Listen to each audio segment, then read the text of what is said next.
Before we start, just a quick reminder to hit that subscribe button. Only 2% are subscribed. At 1,000 subscribers, I'll be posting a special video. I woke up without pants on my brother's couch and knew something was wrong. My thighs were bare under a cheap blanket and my heart slammed hard. The place was too quiet, like the party had been erased while I slept. I am Jenna, 24, and that was the morning my family started to crack. My skull felt packed with cotton and my tongue stuck to my teeth. I tried to sit up too fast and the room did a slow, ugly tilt. That kind of spin felt wrong for a normal hangover, like my brain lagged behind my body. Right there I knew this was not just too much tequila and bad decisions. For a few seconds I had no idea where I even was. Then the shape of the coffee table and the crooked picture on the wall clicked. Mark's place, my brother's apartment, the one he loved to turn into a weekend zoo. I was on his couch with no jeans on and no one in sight. I pushed the blanket off and stared at my own legs like they belonged to someone else. T-shirt, bra, panties gone, jeans gone, socks gone. There was a faint pressure between my hips, an ache that made my stomach twitch. I told myself it could be anything, and I did not believe myself at all. The last thing I remembered from the night before sat in my mind like a corrupted file. Music, people yelling over each other, my solo cup never empty. Ethan leaning against the counter with that easy grin, sliding me another drink. After that the film just cut to black, like someone hit stop on the projector. I checked my arms for the usual party damage, the tiny scrapes and random marks. Nothing dramatic there, just one small bruise near my elbow that meant nothing. My legs, though, felt different, heavy, sore in a way I did not want to name. I pulled the blanket tighter around my waist and tried to breathe without shaking. My phone lay on the floor near the couch, close enough to grab if I stretched. I reached for it, almost tipped myself off the cushion, then caught the armrest.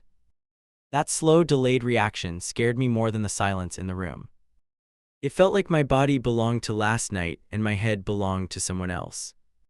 The lock screen lit up and punched me with the time. Almost noon, way past when I should have dragged myself home.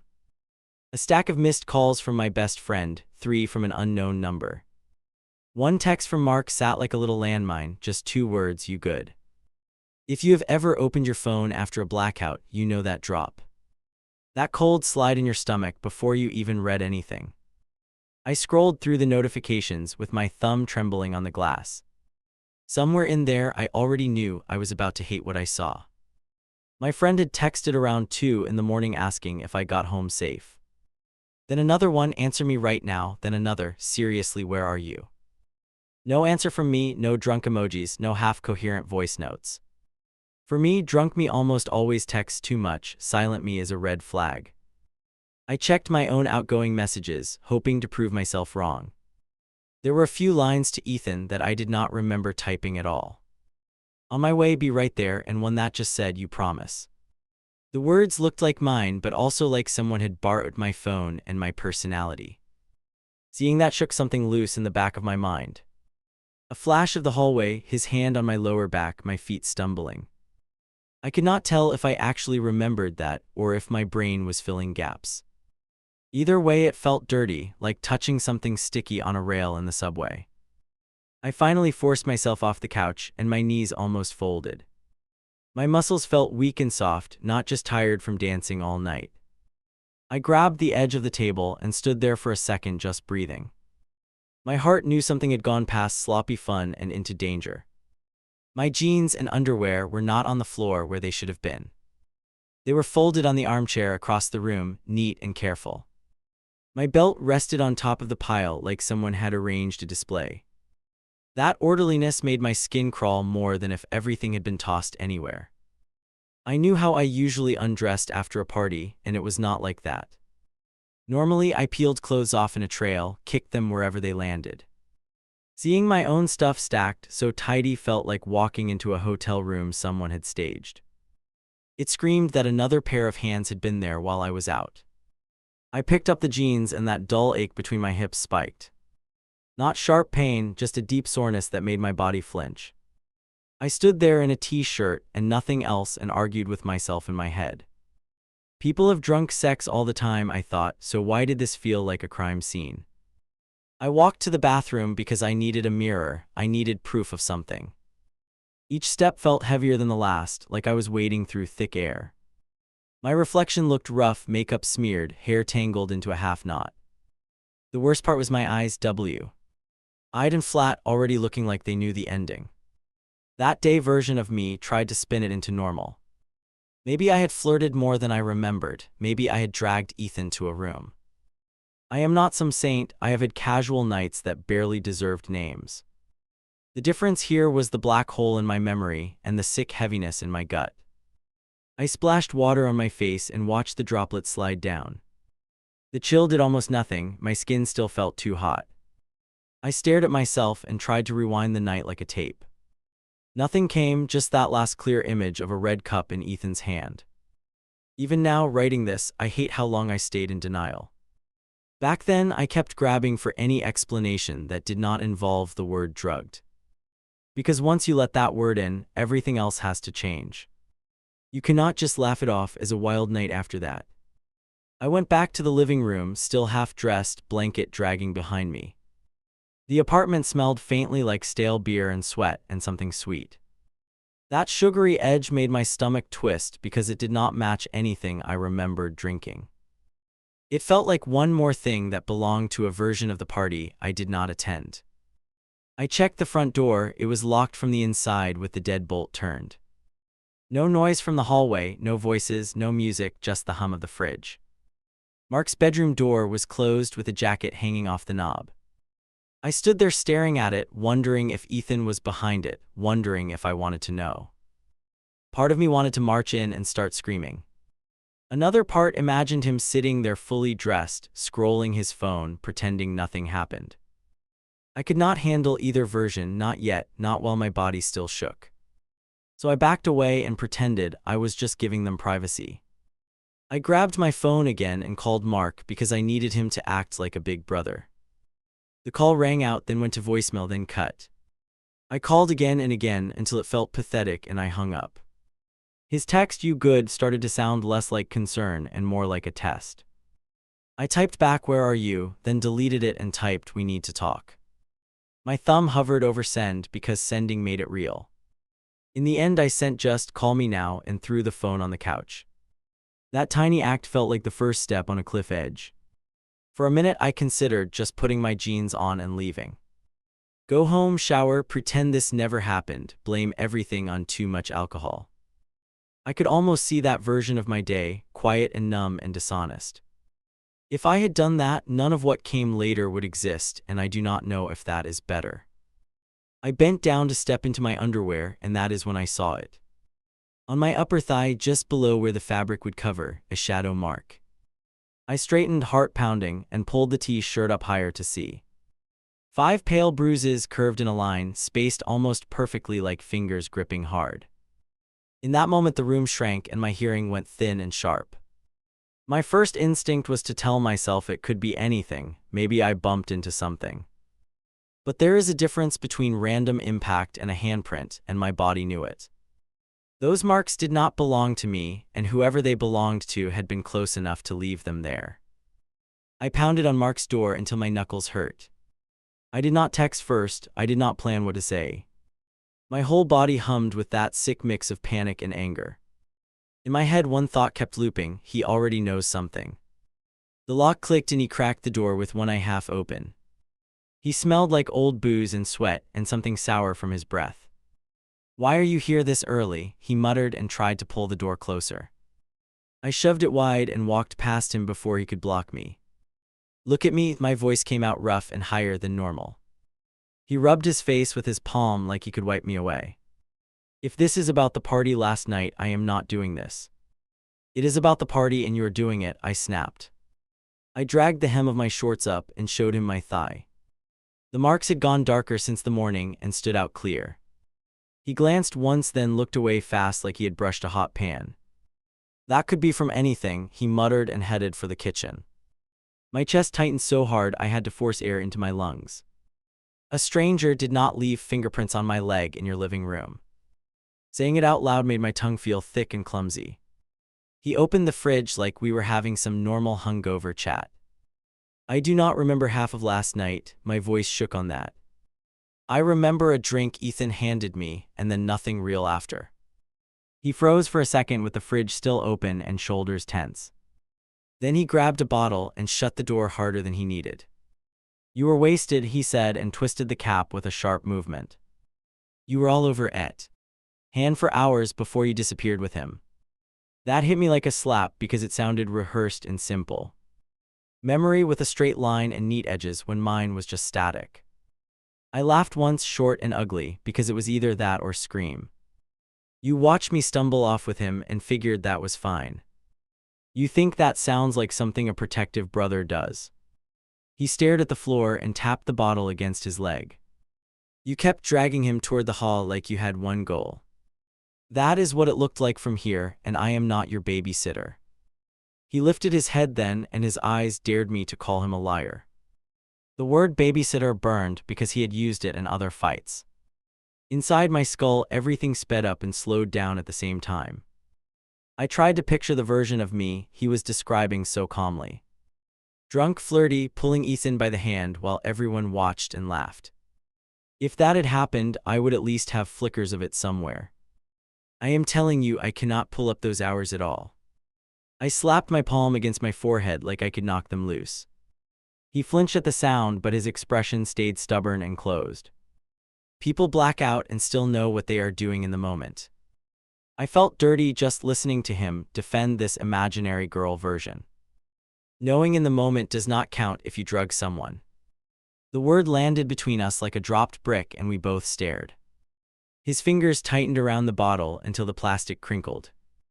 No one drugged you, he fired back too fast for me to miss it. Ethan is not some creep from a crime show who spikes drinks. He paced 2 steps, then spun around like a caged animal in a tiny pen. He was looking out for you more than anyone here half the time. That little rewrite almost made me laugh again from pure disbelief. So his handprint just teleported onto my leg out of concern. The room felt smaller with every breath, and my pulse thudded in my ears. I could not tell if I wanted to punch him or collapse at his feet. He lifted his shoulders, then dropped them like he was exhausted already. Look, you hooked up with him, and now you are embarrassed about it. You want to rewrite it as something else because you regret it today. The way he used the word hooked cut deeper than he probably expected. Something inside me snapped at that easy shrug he threw at my body. I woke up missing clothes and missing hours and hurt between my hips. The sentence stumbled out choppy because my mouth could not keep up. I do not remember choosing him, and that matters more than your comfort. His jaw clenched, and he finally met my eyes for longer than a blink. You were into him for weeks, and you know that is true. You were grinding on him in front of everyone, and it was awkward.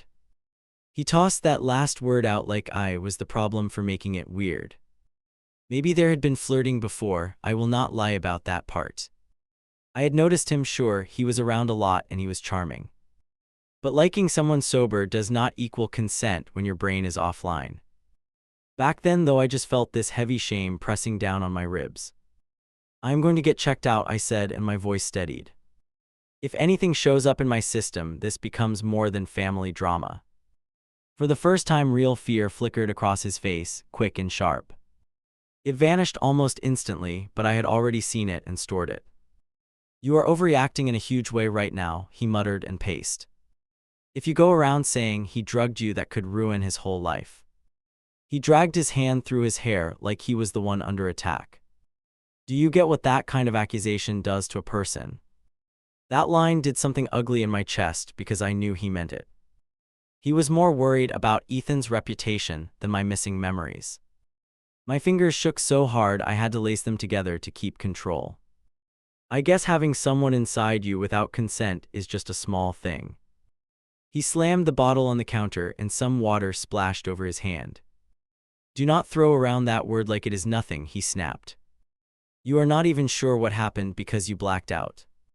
Which was exactly the reason I needed someone to care, not dismiss me.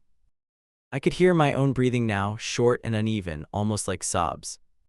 Then help me figure it out instead of acting like I am making it up. I need you to tell me exactly where you were when we left the room. Silence stretched for a beat while he stared at the wall behind me. I do not remember every second either, he finally tossed out. I was bouncing between the kitchen and the balcony and just vibing. I saw you head down the hall with him, and I saw you later. The way he paused before later made my stomach twist again. Later when, my voice dropped low because I was tired of dodging. He scratched his neck and looked toward the ceiling like. Answers lived there. Maybe an hour after when you came back for more drinks with him. That sentence hit wrong immediately, like a puzzle piece from a different box. I did not come back for anything, I whispered, and the room spun a little. If I had returned here, someone would have seen me and messaged me. I thought of my friend's nonstop texts asking if I was home yet and safe. The timeline in his story did not mesh with the one on my phone. He must have seen the shift in my face because his tone hardened. Drunk people never remember things right the next day, that is normal. You are building this whole conspiracy because you do not like the outcome. He grabbed his keys off the counter and shoved them into his pocket. Where are you going? The words came out sharp and small at once. I need coffee that is not from last night and air that does not stink. He moved toward the door and avoided looking at me as he passed. Calm down before you start telling people crazy stuff you cannot undo. That part was for future me more than anyone, the warning and the threat. I knew if I let him walk away now, I would lose whatever tiny truth he had. But I also knew chasing him would not magically unlock those missing hours. So I watched him leave and my whole body buzzed with useless adrenaline. The door shut and I just stood there listening to my own pulse. I needed proof outside this apartment and outside his twisted version. Doctor tests, screenshots, anything that was not his word against my blank spaces. That thought steadied me more than any deep breathing exercise ever could. I headed for the hall to grab my things and heard his voice faintly. Not through the door now, but from his bedroom down the short corridor. He must have paused there before leaving completely and dialed someone fast. I stepped closer on instinct, silent, every nerve waiting for the next words. She is freaking out drifted through the half-open doorway, low and tense. No, she does not remember anything, she just knows she blacked out. Stop panicking, if you stay cool this will blow over in a week. My chest clenched so hard I pressed my palm against it without thinking. He did not say Ethan's name, but he did not need to, I knew. My vision went a little fuzzy around the edges from the rush of rage. There it was, the plan not to help me but to let it blow over. I backed away before he caught me listening and swallowed the urge to storm in. I walked out of the apartment with my thoughts buzzing like a live wire. The hallway felt too bright and the air tasted like metal in my mouth. I did not know exactly what had happened yet, but I knew this much. I was not crazy and I was not safe with the story they were building. By the time I reached the parking lot, my phone vibrated in my hand. A new message popped up from Ethan on an app he used more than regular texts. 3 short words stared back at me like a smirk through the screen. You are not mad, right? I screenshotted Ethan's message and shot it to Kayla before I could think. Her reply popped up almost instantly. What the hell happened? My hands shook so hard I almost dropped the phone. I hit call because texting was not going to be enough. She picked up mid-ring. Tell me you are in your car and not still at his place. Her voice sounded awake in a way that felt unfair. I am in the lot, I answered, and my throat tightened on the last word. I think something really bad happened and Mark is acting like I am dramatic. Stay there, I am coming, she cut in over my rambling. No, we are not doing this through a screen today. I heard keys, the slam of a door, the rush of traffic in her background. Do not answer him, do not answer Ethan, do not answer anyone. She hung up before I could argue and I just sat there breathing too fast. I opened Ethan's message again because I am apparently a masochist. You are not mad, right? No emojis, no follow-up, just that little needle of guilt. If he had done nothing wrong, he would not need that question. That one thought kept circling my brain like a fly I could not swat. Every instinct screamed at me to reply something neutral. I almost typed, why would I be, then erased it with my thumb. I almost typed, what did you do, then erased that too. Silence felt risky, but anything else felt worse. So I locked the screen and slid the phone face down on my leg. Kayla's car pulled in crooked 5 minutes later, tires squealing a little. She barely parked straight before jumping out and jogging over. The second she opened my door and saw my face, she stopped joking. "What did he do?" came out low and steady like she already knew.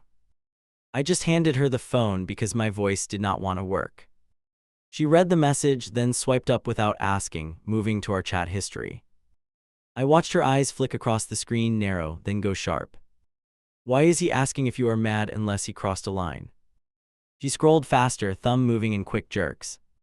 "You did not answer him all night, so why is he acting like you had a full conversation?" "I do not remember anything after that drink," I forced out. "The one he made in the kitchen before we went down the hall." Saying it made my skin crawl even in the open air. I woke up half-dressed and sore, and Mark is blaming me. I heard my own voice and almost did not recognize it. "Okay, we're not doing the shame spiral right now," she cut in. She leaned into the car and pulled the seat belt across my chest. Her hands were quick and decisive in a way that calmed me for a second. "We are going to urgent care today before your body clears anything." That last word hit me in the gut because I knew what she meant. On the way there, she opened the app again and kept digging. "Look at these timestamps," she muttered, angling the phone so I could see. There were messages from him around 1 in the morning I had never seen. "Come to my room, door is open, I will take care of you." I had no replies under them, but his lines kept coming anyway. Then there was one more from him at 2. "You are so into this, it is adorable." I stared at that sentence until the letters blurred. I had no memory of standing, walking, or going anywhere at that time. Seeing the words made my stomach flip like I was on a drop ride. "You never text like this when you drink," Kayla muttered, tapping back. "You spam me with memes, not guys." She pulled into the clinic a lot faster than she should have. If he has you alone and texting him pretty things, that is already bad. If he has you alone and you are not even the one holding the phone, that is worse. Inside, time moved in jerks. Check-in, papers, insurance, numb nodding from me while she answered half the questions. I could hear my voice giving my name and last period, and none of it felt real. The nurse at the desk glanced at my face, then at Kayla's hand on my shoulder. "What brings you in?" she asked, and gave me space to actually answer. I swallowed around what felt like rocks in my throat. "I think maybe someone put something in my drink last night. That is the only way I can explain missing hours and this." I gestured at my body because the words for the rest stuck. Her expression shifted immediately from bored to focused. She led us back to a small room and closed the door gently. "Did you have any alcohol on purpose?" Her tone was calm, not accusing, and that almost broke me. Yeah, I was drinking, but this felt different, like my brain turned off. I hated how shaky my voice sounded, but I kept talking. "Do you remember how many, or did someone else mix them?" Her questions came in a steady chain that I could hold on to. "I remember 3, maybe 4, after that I only remember him handing me one. Once I finish that drink, everything goes gray until this morning. He is my brother's friend, and he messaged me today asking if I am mad." Kayla sat in the corner chair, fists clenched on her knees. She did not interrupt, which for her meant she was terrified. The nurse nodded and started pulling supplies from a cabinet. "We can do a kit to check for common substances," she told me. "The sooner we collect samples, the better the chance of finding anything." I agreed before I could talk myself out of it. They took blood and another sample that felt humiliating and necessary at once. Every step was explained before they touched me, which helped more than I expected. This was the first time since waking up that I felt even a little bit in control. It did not make the situation less awful, but it made me feel less alone in it. Another nurse came in and asked if I wanted to report right now. "That is up to you," she said.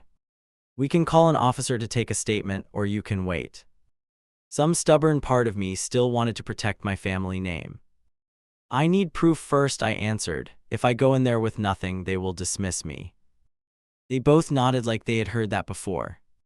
"We will send the samples to the lab," the first nurse told me. "You should hear back in a few days with results. A positive result does not prove what anyone did, but it backs up your memory gap." That phrase, "backs up your memory gap," stuck to my ribs. When we stepped back into the sunlight, the day felt wrong. Normal people were going about their lives, and I was counting bruises and hours. We sat in Kayla's car for a minute before either of us spoke. "That was the right move," she said eventually, eyes still on the windshield. "Even if nothing shows up, you took yourself seriously, and that matters." I let my head fall back against the seat and closed my eyes. I keep thinking about Mark's face when I said I was getting tested. It was not confusion, it was fear. That memory replayed with new context now, and it made my skin prickle. He knew enough to be worried about lab work. Kayla turned toward me, jaw tig. "HD. Do you want me to confront him? Because I will." Part of me wanted to say yes and watch her tear into him. Another part knew that if this became a shouting match, I would get buried. I need him to hang himself with his own words first. Back at my place, I sprawled on the couch with my phone and nothing else. Sleep was impossible, so I did the only thing that made sense. I started going through every single message thread with Ethan. Old memes, random jokes, little flirty comments here and there. Nothing screamed monster, which almost made everything worse. Then I noticed the call log. There was an outgoing call to him at 12:43 that night. 6 minutes long, apparently from me. I had zero recollection of ever pressing that green button. My hand actually went cold when I saw the duration. I played the tiny voice memo he had sent right after. His laugh crackled through my speakers, too close and too pleased. "You are so cute like this, you know that." My own voice answered, slurred and distant, asking something I could not make out. I sounded like I was underwater, like my mouth and mind were disconnected. Listening to myself like that made my stomach clench. I could hear how out of it I was, how slow my words were. There was no way anyone in that room thought I was fully aware. Yet his tone in the recording was playful, not concerned. He sounded like someone enjoying a game he was rigging. I clipped the audio and saved it to a separate folder. Screenshots followed, every message from that night captured and labeled. The phone became a crime file in my hands, whether anyone else saw it that way or not. I knew I would need all of it if people started pretending nothing happened. Especially when those people shared my last name. By the time the lab called, 3 days had crawled by. I almost ignored the unknown number because I was exhausted. Something in my chest told me to pick up. The woman on the line used careful phrases and neutral tone. "Certain substances detected, consistent with reports of drug-facilitated assaults." I did not cry. I just stared at the wall while she talked about follow-ups and resources. On some level, I had expected them to find nothing and leave me in limbo. Hearing that result confirmed the worst story, and yet felt like relief twisted with dread. I was not crazy, I was not imagining this, and now I had to do something. After the call ended, I sat for a full minute with the phone in my lap. My fingers moved before I fully decided what to do. I opened Mark's chat and typed in one long rush. "I got my results, there were drugs in my system. This happened in your home." I paused, then added, "I am going to the police. Are you going to help me or cover for him?" I hit send before I could soften it. 3 dots appeared almost at once, then vanished, then appeared again. I could picture him reading it, swearing, pacing, trying to spin. The reply finally arrived as one tight sentence. "You are going to wreck his whole life over one mistake." That line hit harder than the lab report. Not because I valued Ethan's future, but because of what it exposed. My own brother had already decided what counted as one mistake. My trauma was just collateral damage in his friend's story. In that moment, I knew this stopped being just about Ethan. I slid the lab report across the metal table toward the detective. My palms were damp and my pulse hammered in my ears. This was the moment everything stopped being family drama and became official. She picked up the papers and skimmed the lines, her mouth tightening. I watched her face like my whole life depended on her reaction. "Walk me through it from when you remember being okay." Her voice was calm, almost gentle, which somehow made it worse. I stared at the recorder between us, a little red light blinking. Once we hit the kitchen, I remember a drink from him, then nothing clear. Even saying that much made my throat pull tight again. She did not interrupt, which gave me space and no escape. I told her about waking up on that couch without my jeans. About the folded clothes, the marks on my leg, the way my body felt wrong. I kept it clinical because if I got emotional, I would derail myself. The little device on the table caught every word while I forced them out. His name and how you know him. I gave Ethan's full name, then added, he spends a lot of time with my brother. That was technically all she had asked, but the weight of it hung heavy. Being hurt by a stranger would have been awful. This felt like betrayal squared. I could already feel the questions lining up behind her eyes. And your brother was present that night. She leaned back, pen resting on the pad, eyes on me.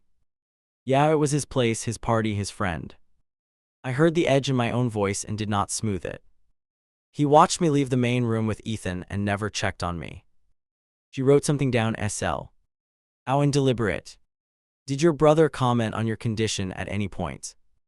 I thought of him brushing me off in that kitchen, calling me wasted. He said I was drunk and acting like I wanted Ethan, and he is sticking to that. The phrases tasted like poison now that I repeated them here. Have you confronted him directly about what happened? Her gaze stayed steady, no sympathy, no judgment, just focus. Yes, twice, once before I knew about the drugs and once after. You have to understand, he is more worried about his friend's future than my safety. I hated how small my voice sounded, but I did not take the words back. She nodded once, then flipped to a clean page. Tell me about the communication after the party, texts or calls. I walked her through the timestamps, the messages I never remembered sending. The recording where I sounded half-conscious while he called me cute. Her pen moved faster at that, which landed like a strange kind of validation. We will need copies of all of that. She slid a simple form across for consent to access my phone. My fingers hovered over the line before I signed, hand unsteady. This is everything I have, every scrap that proves I was not just hungover. If I could have handed her my whole brain to scan, I would have. When she asked if I wanted a victim advocate in the room, I hesitated. Part of me wanted someone else on my side, another face at the table. Another part just wanted to get through this without more eyes on my shame. In the future maybe, right now I just need this recorded, I answered. Even now I am not sure if that was strength or stubbornness. Eventually she capped the pen and folded her hands. Here is what we have right now, she said. You have medical confirmation of substances, digital records, and your statement. What we do not have yet is a witness who can describe your condition that night. We both knew exactly whose name sat in that blank space. Your brother could be crucial, she continued, tone still neutral. If he saw you struggling to stand or speak clearly, that matters. She paused, letting the implication hang there for a beat. I will reach out to him, but you should prepare yourself for pushback. People who know both parties often minimize, especially when loyalty is involved. That last line landed harder than any legal warning.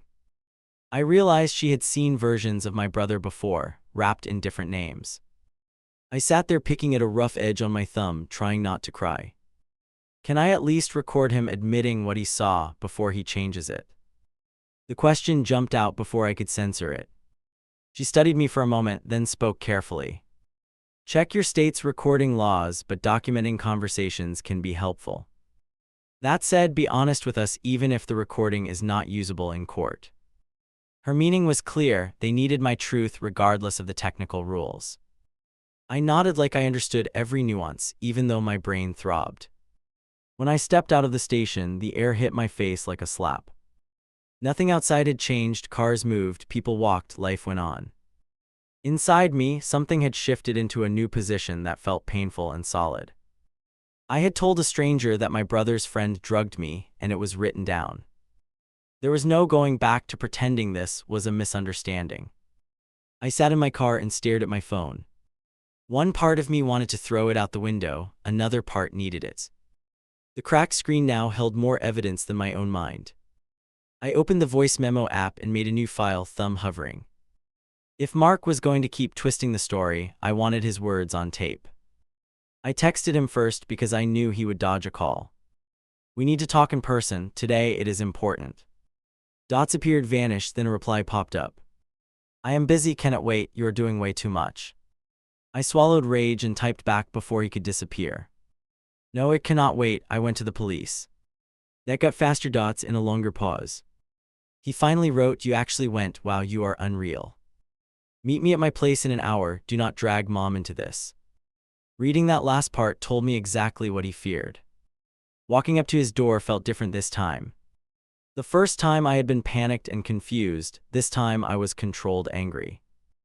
I hit record on my phone before I knocked, screen dark in my palm. When he opened the door, his face looked tight and exhausted. You really could not leave this alone, could you? I walked past him into the living room without answering. The couch where I had lost those hours sat there, bland and ordinary. I refused to let my eyes linger on it, not here, not with him watching. We are not talking about me leaving it alone, I said. We are talking about what you saw and what you are going to tell them. He dragged a hand over his face and blew out a breath. I have already told you what I saw, you just do not like it. You were into him, you went with him, end of story. His voice had that stubborn tilt I knew too well. He sounded like someone digging a trench. You know that is not all you saw. My words came out low and steady, which surprised both of us. You saw me barely able to walk, you saw me slurring, you saw me checked out. I want you to say that one time without spinning it to protect him. He shifted his weight and glanced toward the hallway. I saw you leaning on him, yeah, he muttered, shoulders tensing. You were clinging to him and dragging him toward the back like you were eager. There it was again, that same script about me being the problem. Did you think I looked capable of making clear choices at that point? The question hung in the air, sharp and heavy. He hesitated just long enough to count. You were drunk, but you knew who he was and where you were going. That dodge made something in me snap. So if some random girl at your party staggered off with a guy like that, you would shrug. Or do you only shrug when it is your little sister? His jaw worked and his gaze flicked away. You keep acting like I pushed you into his room and closed the door. His voice rose, frustration creeping through the cracks. I figured you were doing what you wanted, and I did not want to embarrass you. That excuse sounded thin even to him, I could see it. Embarrass me or block him. I took a step closer, my heart racing. Be honest, you did not want to be the friend who ruined his shot. That mattered more than checking if I could even stand by myself. My voice shook, but I did not back off. He let out a harsh laugh that held no humor. You always make everything about how people fail you. I am not throwing my closest friend under the bus because you regret a hookup. His words hit like open-handed blows, each one knocking air from my lungs. He did not even realize he was confessing his priorities out loud. I got a call from the lab, I reminded him. They found drugs that do not come from a bar or a liquor store. If you repeat that this was just a night I regret, you are lying. I watched his throat move as he swallowed whatever argument he had ready. The recorder in my pocket felt hotter with every second. He shoved his hands into his pockets and paced a tight loop. The cops can talk to him, I do not need to be in this. They are already sniffing around, he told me. They reached out. His words tumbled out quicker now, like he was trying to get ahead of something. I am not getting stuck between their questions and your anger. You are not stuck between them and me. I stepped into his path and forced him to stop. You are between the guy who dosed your sister and the sister who trusted you.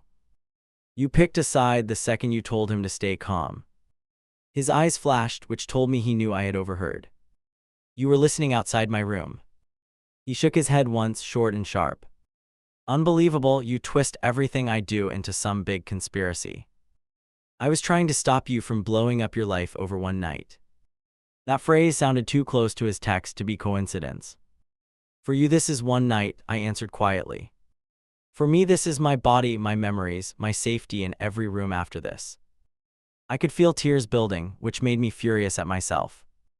Are you willing to tell the detective you saw me barely able to stand? Or are you going to claim your own mind went blank too? Silence settled over the room, thick and ugly. He looked past me toward the door, not at my face. I am going to say I was busy running the party and did not see details. He delivered it like a decision, not a question.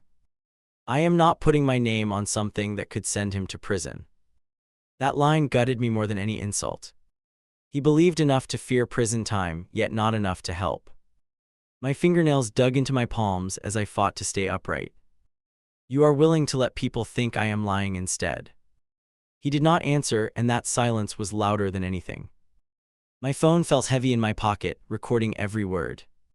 I knew this audio might not be perfect evidence, but it was real. It captured him admitting he saw me unsteady and chose to stay out of it. It captured his loyalty sitting firmly with the man who hurt me. It captured the moment my trust in him finally collapsed. When I turned toward the door, he spoke again. "If you keep pushing this, Mom is going to break," he warned. "She does not need cops asking questions about her kids." He used our mother like a shield, holding her up between us. "You are not thinking about what this does to the family." Funny, no one asked what this did to me. I opened the door and let in a gust of hallway noise. "If Mom calls me crying, that is on you for lying to her. You had one job that night and you failed, now you are failing again." He flinched, which almost made me feel bad. Almost. I ended the recording once I hit the stairs. My hands shook so hard I almost dropped the phone on the landing. I saved the file and named it with the date and his name. Part of me felt sick, another part felt icy and clear. I knew I would send a copy to the detective before I lost my nerve. The call from my mother came that evening. Her number flashed on the screen and my chest tightened. I almost let it ring out, then forced myself to swipe. Her first words were a choked, "What are you doing to your brother?" I closed my eyes because I had already expected that angle. "He told me you are accusing his friend of something awful." Her breath hitched like she was the wounded one here. "Do you understand what this kind of claim can do to a young man?" Not one question yet about how I felt or what they found in my blood. It was like reading a script I had not agreed to. "They found drugs in my system," I answered, keeping my tone flat. "This did not come from one too many shots and a bad decision. I reported a crime, I did not start a rumor." I could hear a soft sob on the other end, then muffled words. I pictured her covering the phone to talk to someone near her. She came back on the line with her voice a little steadier. "Maybe there is another explanation, something you are not remembering right. Your brother swears you wanted to be with that boy for a while." The word boy made me want to throw the phone across the room. They always sound like boys when people want to excuse them. "I do not care what he swears," I said slowly. "I know what missing hours feel like, I know what those test results mean. If a stranger in a parking lot had done this, he would be raging. The only difference now is that he likes the person who hurt me." My own words hung there, heavy and obvious. She cried harder, which twisted my chest in ways I hated. "You are tearing this house apart over something no one can even remember clearly. The police will drag our name through the mud and then walk away." There it was again, the family image held up like a sacred object. I realized that in their minds my trauma was just another stain to scrub. When we finally hung up, I stared at the quiet screen. I had never felt so isolated and so sure at the same time. Reporting meant I might lose them, not reporting meant I lost myself. The choice had already been made the second I walked into that station. Now I just had to live with the fallout and keep telling the truth. I opened Reddit instead of answering my brother's last text. The notification from him sat there like a live wire. "Drop it before you ruin everything." I swiped it away and tapped on the little box that said new post. For once I wanted a room full of strangers more than my own family. The title field glared at me, empty and demanding. My fingers hovered, then started moving almost on their own. "I think my brother's friend slipped something in my drink and then slipped inside me, but my brother is covering for him." Seeing the words lined up like that made my stomach clench hard. I almost deleted the whole thing right there. Instead, I clicked into the body and watched the cursor blink. I started with the couch and the missing hours because that was the hook. Then I forced myself to mention the lab results and the messages. I wrote about my brother choosing silence when the detective called. Every sentence felt like I was testifying again, only this time to the internet. Halfway through, I stopped and leaned back, breathing too fast. If they tell me I made this up, I thought, I will break. If they tell me I am overreacting, I will probably believe them. That was the worst part, how easily my mind bent toward blame. I closed my eyes and pictured Kayla's face when she heard his recording. Her voice from yesterday echoed in my head, steady and fierce. "You are not crazy, and you are not overdoing it." We had been sitting on my floor with my phone between us. I played her the clip where Mark admitted seeing me barely upright. She listened in silence, then whispered, "He knows, that is why he is dodging." That same afternoon, the detective had called with a flat update. They had reached Ethan. He had hired an attorney before speaking. She told me the case was active but moving slowly by necessity. "We are still reviewing digital evidence and waiting on more statements." Her voice stayed neutral, and that neutrality felt like its own verdict. I went to therapy the next morning because I needed a place to unravel. My therapist watched me twist the tissue in my hands into a tight rope. "What are you most afraid of right now?" she asked quietly. I stared at the floor and answered before I could edit. "I am scared I will drop this just to get my brother back." She let that sit there between us for a moment. "Would that actually bring him back the way you need?" she asked. Images hit me, his face bored while I begged him to care. Him warning me about Mom's reputation instead of my safety. The answer came out sharp and low: "No, it would not." "So then what does letting go buy you?" she pressed gently. "Less fighting, more pretending, but no real safety." I hated how right that sounded and how much it hurt. We sat there while I realized I could not trade myself away again. She nodded once and said, "You are allowed to stand by your own memory." After that session, I checked my phone and saw new messages. One from my mother, one from Mark, both long. Hers begged me to think of the family and our future holidays. His accused me of trying to destroy everything he had built with his friend group. Not a single line asked how I was sleeping. I did not answer either of them. I forwarded both to the detective. I added a short note: "This is the kind of pressure I am under." It felt petty and powerful at the same time. I needed someone official to see the emotional mess behind the report. I needed proof that I was not just imagining the weight on my chest. That night I tried to watch random shows and shut my brain off. Every storyline bled into my own, no matter how silly it was. When a character joked about blackout nights, I muted the sound. I realized I did not have a single space left that felt neutral. Even my own living room carried the echo of that party. So I went back to the post, the half-written confession. I cut a few lines that sounded like legal documents instead of pain. I added one sentence about the bruise shaped like fingers. I described my brother telling me I was overblowing a situation he barely asked about.